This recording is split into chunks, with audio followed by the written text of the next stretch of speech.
नमस्कार, मैं हूं आपके साथ आस्था कौशिक। मैं आपको बताऊंगी अगर वाराणसी में कचरा फेंका तो बदनाम हो जाएंगे। नमस्कार, मैं हूं आपके साथ शीनम शर्मा और मैं आपको बताऊंगी कि असल जिंदगी के वीर ज़ारा की कहानी क्या है। पूरी खबर आपको विस्तार से दिखाएंगे।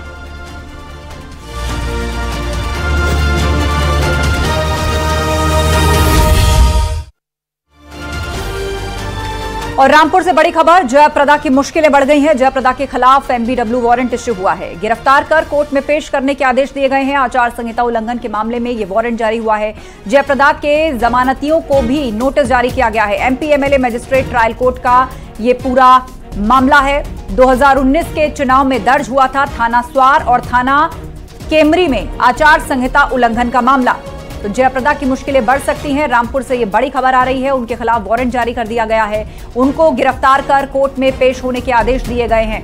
आचार संहिता उल्लंघन से जुड़ा हुआ ये पूरा मामला, जिसमें जयप्रदा के खिलाफ अब एनबीडब्ल्यू वारंट जारी किया गया है। उनको फौरन गिरफ्तार करके कोर्ट में पेश होने का आदेश हुआ है। 2019 के चुनाव में यह मामला दर्ज हुआ था थाना स्वार और थाना केमरी में। यह आचार संहिता उल्लंघन से जुड़ा हुआ पूरा मामला था।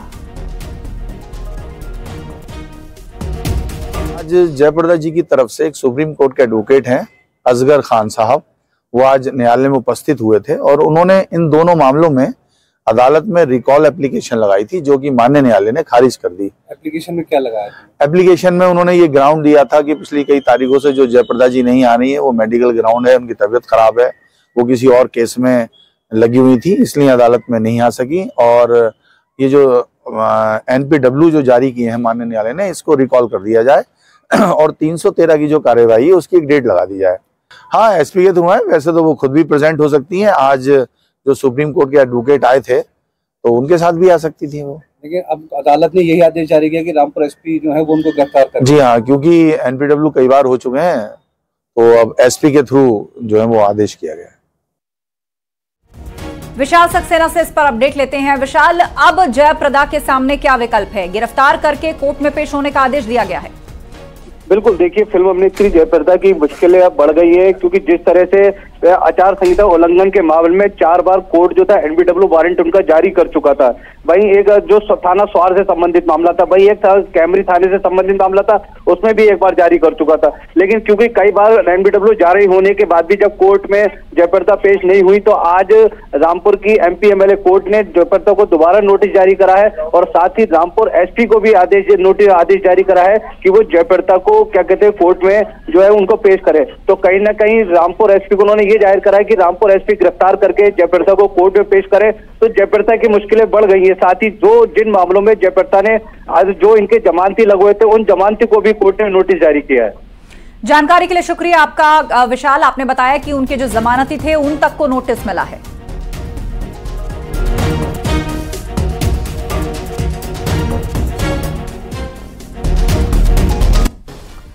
और चलिए आगे बढ़ते हैं। आगरा की शाही जामा मस्जिद की सीढ़ियों में कृष्ण जन्मभूमि के भगवान केशव देव मंदिर की प्रतिमा के विग्रह दबे होने के मामले को लेकर आज सुनवाई की गई।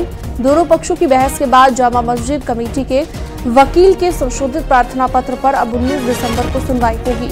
हाईकोर्ट ने निचली अदालत को मामले में 6 महीने के अंदर निस्तारण के निर्देश दिए हैं। वहीं इसी मामले से संबंधित एक अन्य याचिका में अदालत ने योगेश्वर श्री कृष्ण जन्मस्थान संघ ट्रस्ट की सुनवाई के दौरान दूसरे पक्ष सुन्नी सेंट्रल वक्फ बोर्ड के अनुपस्थित रहने पर 4 जनवरी को सुनवाई की तारीख दी गई है।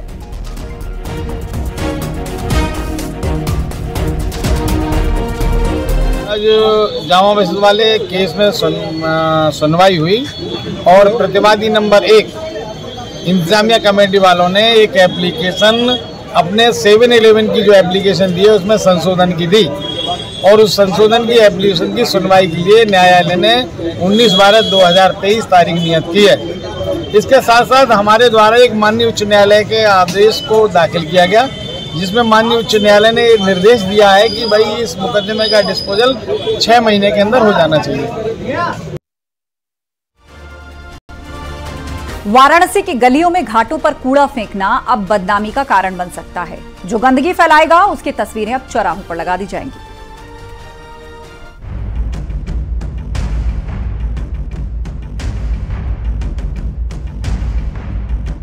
कूड़ा फेंकने वालों की अब खैर नहीं, कूड़ा फेंका तो हो जाओगे बदनाम। कूड़ा फेंकने वालों के शहर में लगेंगे पोस्टर। वाराणसी नगर निगम ने गलियों को स्वच्छ रखने के लिए अब कड़ा रुख अख्तियार किया है। बार बार चेतावनी जारी करने के बावजूद जो लोग अभी भी कूड़ा गलियों में फेंक रहे हैं, उनके खिलाफ अब पोस्टर जारी करने की प्रक्रिया शुरू होने जा रही है, जिसके लिए सीसीटीवी फुटेज का सहारा लिया जाएगा। इसी के साथ उनके खिलाफ सख्त एक्शन लिया जाएगा। वाराणसी के घाट किनारे स्थित 9 वार्डों के गलियों में देश विदेश के पर्यटक आते हैं। ऐसे में इन गलियों की स्वच्छता के लिए नगर निगम ने चेतावनी जारी की थी कि सुबह कूड़ा उठाने के बाद अगर कोई कूड़ा फेंकता है तो उसके ऊपर कार्रवाई की जाएगी। लेकिन इस चेतावनी के बाद भी कुछ लोग ऐसे हैं जो सुबह कूड़ा उठाने के बाद गलियों में कूड़ा फेंक रहे हैं। ऐसे लोगों को अब नगर निगम चिन्हित करके उनका फोटो सार्वजनिक करेगा। बैनर और पोस्टर के जरिए उनके फोटो को गलियों के चौराहे पर लगाया जाएगा। इसके साथ ही उनके ऊपर कार्रवाई भी की जाएगी। गलियों में जो हमारी नियमित सफाई होती है, उसके उपरांत जिन लोगों के द्वारा कूड़ा फेंक दिया जाता है या ऐसे व्यावसायिक प्रतिष्ठान जिनके द्वारा जानबूझ के गंदगी फैलाई जाती है, अब उनको चिन्हित करने का समय आ चुका है। नगर निगम प्रशासन ने ऐसे लोगों के विरुद्ध कार्रवाई करने का मन बना लिया है। हम किसी का उत्पीड़न नहीं करेंगे। हमारी 2 चेतावनी के बावजूद भी यदि कोई अपने व्यवहार में परिवर्तन नहीं लाता है तो नगर निगम को विवश होकर उसके खिलाफ विधिक कार्रवाई करनी होगी और ऐसे लोगों को चिन्हित कर उनके खिलाफ जुर्माना तथा उनका नाम हम सार्वजनिक भी करना चाहेंगे बैनर के मार्फत से, विभिन्न चौराहों पे पोस्टर लगा के। और इसी प्रकार तब भी अगर नहीं व्यवहार में परिवर्तन आएगा तो प्राथमिकी भी दर्ज कराएगा नगर। बदलते बनारस की तस्वीर में बनारस की गलियों की भी तस्वीर बदली है। स्मार्ट सिटी के तहत उन गलियों का सुंदरीकरण भी किया गया है। उसी सुंदरीकरण को कायम रखने के लिए नगर निगम ने अब कमर कसी है और स्वच्छ बनाए रखने के लिए ऐसे फरमान जारी कर रही है। रवि पांडे, न्यूज़ 18, वाराणसी।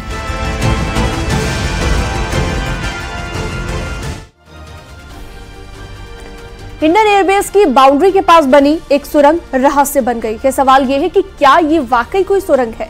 क्या है इस सुरंग का रहस्य, आपको दिखाते हैं।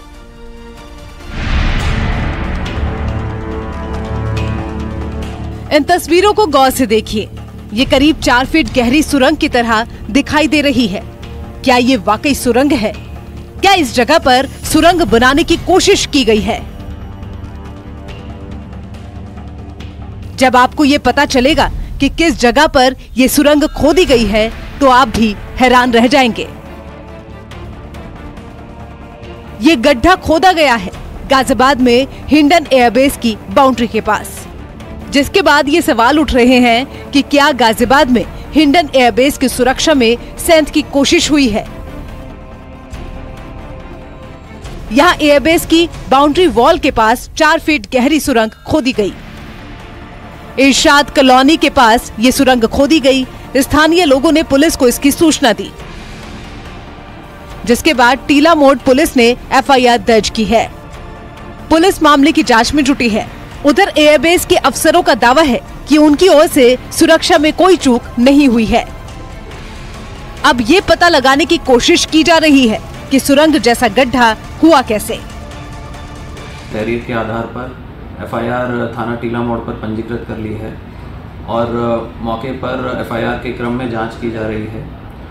इसके अलावा जो CCTV फुटेज इत्यादि उपलब्ध हुए हैं उनकी भी जांच की जा रही है। शीघ्र ही इस घटना में सम्मिलित लोगों के विरुद्ध आवश्यक कठोर कार्रवाई की जाएगी। गाजियाबाद के हिंडन एयरबेस इलाके में उस समय हड़कंप मच गया जब यहां से गुजर रहे स्थानीय निवासियों ने एक सूचना दी और कहा कि हिंडन एयरबेस की दीवार के पास तकरीबन 4 फुट गहरा गड्ढा खोदा गया है। तस्वीर आपको दिखाना चाहूंगा। हिंडन एयरबेस की ये वही दीवारें हैं जहां पर कि बताया गया कि जो स्थानीय लोग थे जो यहाँ से गुजर रहे थे उन्होंने बताया कि हिंडन एयरबेस की दीवारें बनी हुई हैं, उन दीवारों के पास तकरीबन 4 फीट गहरा गड्ढा खोदा गया है, जिसकी इतला तुरंत पुलिस को दी गई और मौके पहुंची पुलिस ने तुरंत अपनी जांच पड़ताल शुरू करते हुए अज्ञात के खिलाफ थाना टीला मोड़ में मुकदमा भी दर्ज कर लिया है। आपको बता दें कि गाजियाबाद के मोहन नगर इलाके में ये हिंडन एयरबेस पड़ता है और ये जो बाउंड्री वॉल आपको नजर आ रही है, इस बाउंड्री वॉल के पास की ही ये घटना बताई जा रही है। हिंडन एयरबेस के अधिकारियों का कहना है कि उनकी सुरक्षा में कोई चूक नहीं है। हो सकता है कि ये गड्ढा किसी जानवर द्वारा किया गया हो। पुलिस हर एंगल से मामले की जांच कर रही है। CCTV फुटेज खंगाले जा रहे हैं। और ये पता लगाने की कोशिश हो रही है कि आखिर इस सुरंग का सच है क्या, कहीं ये जानवरों की करतूत तो नहीं। और अगर ये किसी इंसान का काम है तो वो कौन था जिसने एयरफोर्स की बाउंड्री के करीब ये सुरंग खोदी है। ये करीब 4 फीट गहरी है, यानी कि अभी इस पर ज्यादा काम नहीं हो पाया है और हाल ही में इसे खोदा गया होगा। 26 जनवरी करीब आ रही है, ऐसे में ये घटना कान खड़े करने वाली है। क्या कोई है जो सुरक्षा में सैंड लगाने की कोशिश कर रहा है? ये कहीं किसी साजिश का हिस्सा तो नहीं? पुलिस और एयरफोर्स प्रशासन मामले की पड़ताल कर रहे हैं। हिंडन एयरबेस देश के सबसे अहम एयरबेस में से एक है, जिसके चलते यहाँ ऐसी घटना होना सतर्क करने वाली है। न्यूज़ 18 के लिए गाजियाबाद से अमित राणा की रिपोर्ट। वीर ज़ारा की फिल्मी कहानी खूब चर्चा में रही, लेकिन अब एक बार फिर सोशल मीडिया में वीर ज़ारा के नाम से एक लव स्टोरी छाई हुई है। कौन है ये नए वीर ज़ारा, आप खुद देखिए।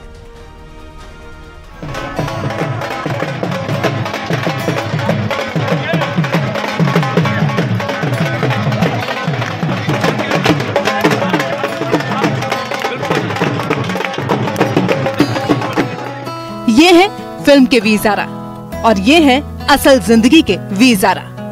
जिस तरह वीर ज़ारा फिल्म में एक दूसरे का इंतजार दोनों ने किया था, उसी तरह असल जिंदगी में भी कोलकाता के समीर और कराची के जावरिया ने एक दूसरे का इंतजार किया।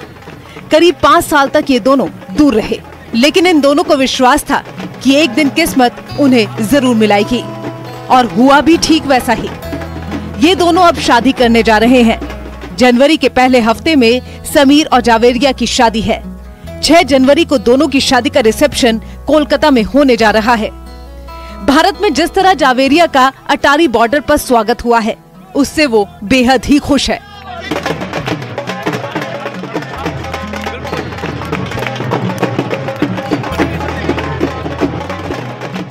When you could see him, you know, from this side of the border and you were crossing and he on the other, जैसे फिल्मों में होता है वैसे ही हुआ क्या? बिल्कुल, I could not believe that this is happening. Oh my God, this is real. So yeah, that was my reaction. So anybody from your family, will they come to attend the marriage? How many days visa have you got and how do you look thereafter? I've got a visa for 45 days and the validation is for 6 months. And I am actually, you know, hoping the Indian government will help us with the visas for my family, so they can join us in the wedding. But so let's see what happens. वो भारत के लोगों का शुक्रिया अदा करते नहीं थक रही। जावेरिया का कहना है कि भारत आने पर उन्हें एक बेटी के जैसा सम्मान और प्यार मिला है। जावेरिया का कहना है पाकिस्तान से होने के कारण उन्हें पता था कि भारत आने के बाद उनकी कहानी चर्चा का मुद्दा होगी, लेकिन जावेरिया और समीर दोनों पहले से इनके लिए तैयार थे। समीर के मुताबिक ये लव स्टोरी मई 2018 में शुरू हुई। उस समय वे जर्मनी में पढ़ाई कर रहे थे और बीच में ब्रेक लेकर कोलकाता में अपने घर आए थे। समीर ने मां के फोन पर जावेरिया की तस्वीर देखी और उसमें अपनी दिलचस्पी जाहिर की। उन्होंने अपनी मां से कहा कि वो जावेरिया से शादी करना चाहते हैं, जिसके बाद मां ने पाकिस्तान में जावेरिया के माता पिता से शादी की बात चलाई, जिसके बाद जावेरिया के माता पिता तैयार हो गए। जावेरिया और समीर 2018 में ही शादी कर लेना चाहते थे, लेकिन 2 बार जावेरिया का वीजा खारिज हो गया। उसके बाद कोविड के कारण भारत आना जावेरिया के लिए संभव नहीं था, लेकिन दोनों ने हौसला रखा। उन्हें यकीन था कि वो दिन आएगा जब दोनों एक साथ होंगे। हालात बेहतर हुए तो एक बार फिर जावेरिया ने वीजा के लिए अप्लाई किया और इस बार उनका वीजा मंजूर कर लिया गया। To get in touch with her beloved and get married. Their marriage is on 6th. We'll definitely report then. But now let's talk to them. Sameer, it's love, but it was not easy, right? See, it was love at first sight, and yeah, what is easy in life? Anything you do in life, whether it's your studies, whether it's your business, you have to face a lot of hurdles, and this was a part of it. And we both have been very supportive with each other, and we knew that it will take time, but we did not lose any hope, and finally we got the result, ma'am.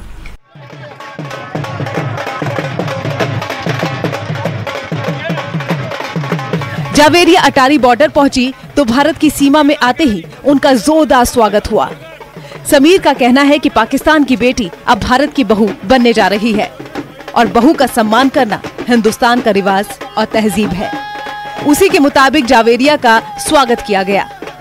Sameer और जावेरिया का कहना है कि कोई सीमा मोहब्बत के रास्ते में नहीं आ सकती, लेकिन दोनों देशों के कानून और नियमों का सम्मान करना जरूरी है। इसीलिए दोनों ने भारत और पाकिस्तान के हर कानून का पालन किया और उसी के मुताबिक अब शादी के बंधन में बंधने जा रहे हैं। इस खूबसूरत कपल की लव स्टोरी सोशल मीडिया पर छाई हुई है। जिस तरह सीमा के भारत आने पर सीमा और सचिन की कहानी सोशल मीडिया पर छा गई थी, ठीक उसी तरह अब सीमा और जावेरिया की लव स्टोरी सोशल मीडिया में छाई हुई है। Bureau report, news 18।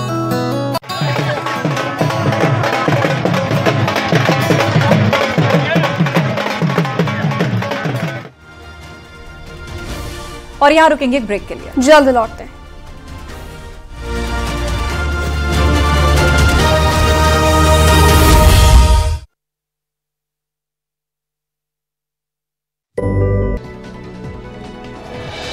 साइबेरियन पक्षियों ने संगम की सुंदरता में चार चांद लगा दिए हैं। ये विदेशी मेहमान, श्रद्धालुओं और पर्यटकों को भी अपनी ओर खींच रहे हैं।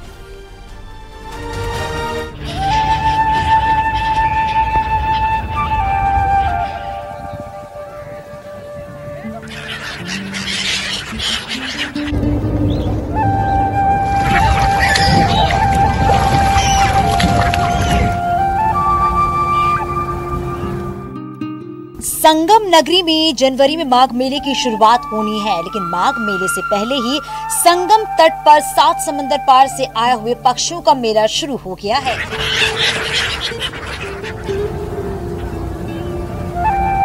गंगा यमुना की लहरों पर अटखेलियां करने वाले ये पक्षी साइबेरिया से हर साल हजारों मील का सफर तय कर प्रयागराज पहुंचते हैं। यहाँ पर पक्षियों को देखने और उन्हें दाना खिलाने के लिए लोगों की भीड़ जुटती रहती है।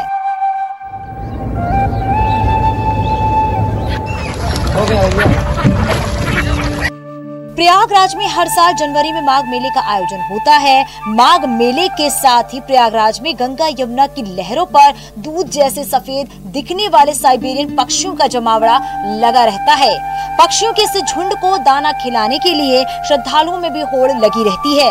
संगम स्नान के लिए आने वाले श्रद्धालु नाव से नदी के बीच धारा में स्नान करने जाते हैं और इसी दौरान इस बीच नदी की धारा में अटखेलियां करने वाले पक्षियों के झुंड को लोग दाना खिलाते हैं।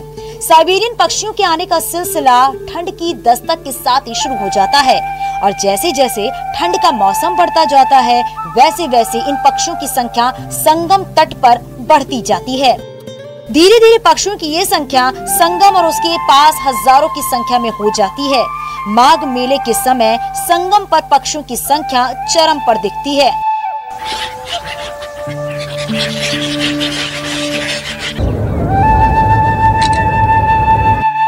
जिस वक्त माघ मेला लगता है, उस वक्त संगम पर आने वाले श्रद्धालुओं के लिए इन पक्षियों को दाना खिलाना भी पुण्य अर्जित करने का जरिया बन जाता है।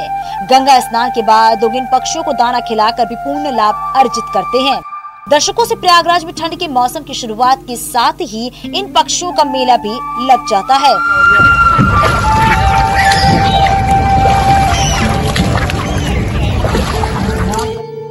साइबेरिया मूल के इन पक्षियों को प्रयागराज में उनके अनुकूल मौसम मिलता है और इसी कारण हर साल ठंड की शुरुआत के साथ ही इन प्रवासी पक्षियों का आगमन होता है और माघ मेले के बाद गर्मी की दस्तक के साथ ही ये पक्षी वापस चले जाते हैं।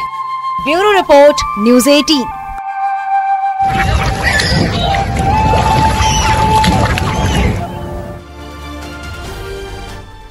हरदोई के शिवलालपुरवा के पास ट्रैक्टर ट्रॉली में सामने से आ रहे एक ट्रक ने टक्कर मार दी। टक्कर लगने से ट्रैक्टर ड्राइवर की मौत हो गई, जबकि 2 साथी घायल हो गए हैं, जिनमें से एक की हालत गंभीर होने के कारण लखनऊ रेफर किया गया है।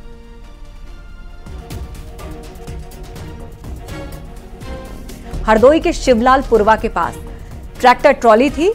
वो ट्रैक्टर ट्रॉली चल रही थी, लेकिन तभी सामने से एक ट्रक आया और उसने उस ट्रैक्टर ट्रॉली में टक्कर मार दी। टक्कर लगने के कारण जो ट्रैक्टर ट्रॉली थी उसके ड्राइवर की मौत हो गई और 2 साथी घायल हो गए।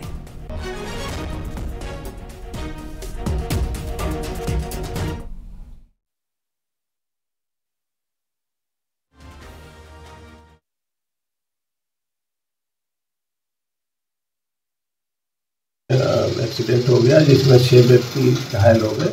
इनको उपचार हेतु जिला चिकित्सालय भेजा गया था, जिसमें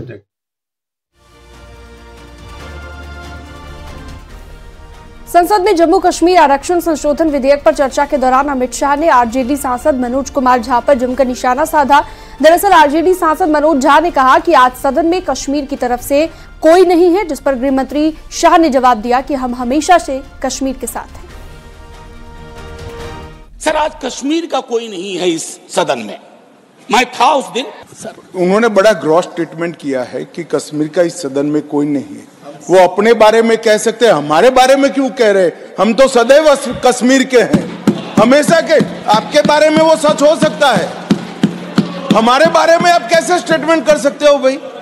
आप कह दो मैं कश्मीर का नहीं हूं, कश्मीर के लिए नहीं हूं, मगर मैं इस देश का कश्मीर से लेकर कन्याकुमारी और द्वारका से लेकर नॉर्थ ईस्ट तक हर व्यक्ति का कश्मीर है और हर कश्मीरी का देश है। क्या बात कर रहे हैं आप? और वक्त हो गया एक ब्रेक का, जल्द लौटते हैं।